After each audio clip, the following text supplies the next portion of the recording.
Fugu. Few dishes carry the kind of reputation fugu has, a pufferfish whose liver and organs contain enough toxin to kill an adult within hours if prepared incorrectly. In Japan, only chefs who complete years of rigorous training and pass a strict licensing exam are legally permitted to serve it, a system built after repeated poisonings throughout the 20th century. The fish itself is prized less for bold flavor than for its delicate, almost translucent texture, often sliced thin enough to see the plate through it. Diners aren't drawn purely by the risk, since a well-trained chef removes the toxic parts entirely, but the fish's dangerous history still shapes how it's served and talked about today. It remains one of the few foods where the preparation is as much the story as the taste. Casu Marzu. Traditional to the Italian island of Sardinia, Casu Marzu takes an already soft sheep's milk cheese and lets live insect larvae break it down further, softening the interior into a strong, almost liquid paste. The larvae are added deliberately during production and remain alive in the cheese when it's served, a detail that has made the dish infamous well beyond Italy. Its sale has been restricted under food safety law for years, though it still circulates informally in parts of Sardinia, where some families consider it a delicacy tied to local tradition. Eating it typically involves either removing the larvae first or, for those following older custom, consuming it as is. Its combination of shock value and deep local pride keeps it near the top of most lists of the world's most extreme foods. Century egg. Despite the name, a century egg isn't preserved for anywhere near 100 years, but the weeks it spends packed in a mix of clay, ash, salt, and lime are enough to transform it completely. The yolk turns a deep creamy gray-green, while the white becomes a dark, translucent jelly with a strong mineral smell that can catch newcomers off guard. The technique dates back centuries in China, originally developed as a practical way to preserve eggs before refrigeration existed. Rather than fading into history, it became a staple in its own right, now served sliced over rice porridge or paired with pickled ginger as a common breakfast dish. Its dramatic transformation from ordinary egg to something almost unrecognizable is what earns it a place on most extreme food lists. Balut. A balut is a fertilized duck egg, incubated just long enough for a partially developed embryo to form before it's boiled and eaten directly from the shell. Popular across the Philippines and other parts of Southeast Asia, it's typically sold by street vendors as a warm, protein-rich snack, often paired with a pinch of salt or a splash of vinegar. The visual reality of what's inside is usually the biggest hurdle for first-time eaters, more than the taste itself, which many compare to a rich, savory broth with soft egg and meat. It's deeply woven into local street food culture, sold at night markets and outside bars as a late evening staple rather than a novelty. For many who grew up with it, balut is simply comfort food. Its reputation abroad shaped far more by unfamiliarity than by anything unusual in the eating itself. Hakarl. Made from Greenland shark, a species whose flesh is naturally toxic when fresh, Hakarl only becomes safe to eat after months of fermentation and drying. The process breaks down the toxins but leaves behind a powerful ammonia smell, often compared to strong cleaning products, that lingers long after the fish is prepared. It has been part of Icelandic food tradition for centuries, originally developed out of necessity in a landscape with few other reliable sources of preserved protein. Today, it's more ceremonial than everyday, commonly served in small cubes during midwinter festivals alongside a shot of local spirits to help it go down. Visitors are often warned about the smell well before they're offered a taste, which has made it something of a rite of passage for travelers in Iceland. Sannakji. Sannakji is a Korean dish of small octopus, cut into pieces and served so fresh that the tentacles are often still moving on the plate. The movement comes from residual nerve activity rather than the octopus being fully alive at the moment of serving, though the effect looks and feels the same to most first-time diners. Its texture is famously slippery,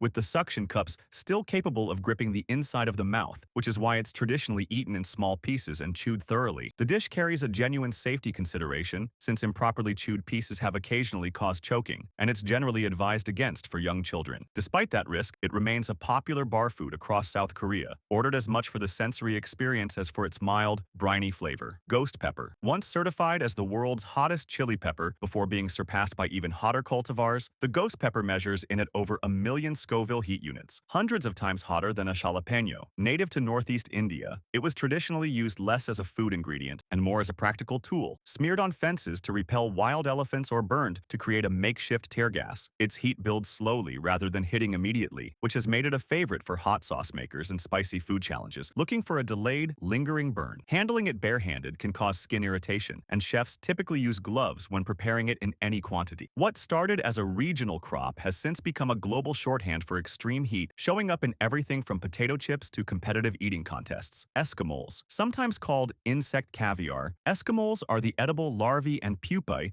of certain ant species, harvested from the roots of agave plants in central Mexico. Their mild, buttery flavor and soft texture have made them a genuine delicacy rather than a novelty, often sautéed with butter and herbs and served in tacos. Harvesting them is labor-intensive and seasonal, since the larvae are only available for a few weeks each year, which keeps prices relatively high compared to more common ingredients. The practice dates back to Aztec cuisine, long before insects became a talking point for sustainable protein elsewhere in the world. For many in the regions where they're harvested, Escamoles carry more prestige than shock value, treated as a seasonal specialty worth planning a meal around. Ackee. Jamaica's national fruit looks harmless, split open on a plate. Its pale yellow flesh often served scrambled alongside saltfish, but ackee is dangerous if eaten before it's fully ripe. Unripe ackee contains a toxin that can cause a severe drop in blood sugar, a condition once known regionally as Jamaican vomiting sickness, and it has caused fatalities historically when eaten too early. The fruit is only considered safe once its pod naturally splits open on the tree, a signal that toxin levels inside have dropped enough for eating. Despite that risk, properly prepared ackee is a beloved staple, and the country maintains careful agricultural standards around how and when it's harvested and exported. Its national dish status shows how a genuinely dangerous ingredient can still become a source of everyday comfort once its risks are properly understood and managed. Fried tarantula. In parts of Cambodia, particularly the town of Skuon, fried tarantulas are sold as a crunchy roadside snack, legs and all, seasoned simply with salt, sugar, and garlic. The practice reportedly grew out of necessity during a period of hardship when foraging for spiders became a practical source of protein, and it has since evolved into a regional specialty and tourist curiosity. The texture varies by body part, with crisp legs giving way to a softer, creamier abdomen that first-time eaters often find more challenging than the crunch itself. Vendors typically raise the spiders specifically for eating, farming them in burrows rather than relying only on wild collection. What began as survival food has become a point of local identity, sold today as much for its shock appeal to visitors as for the snack itself.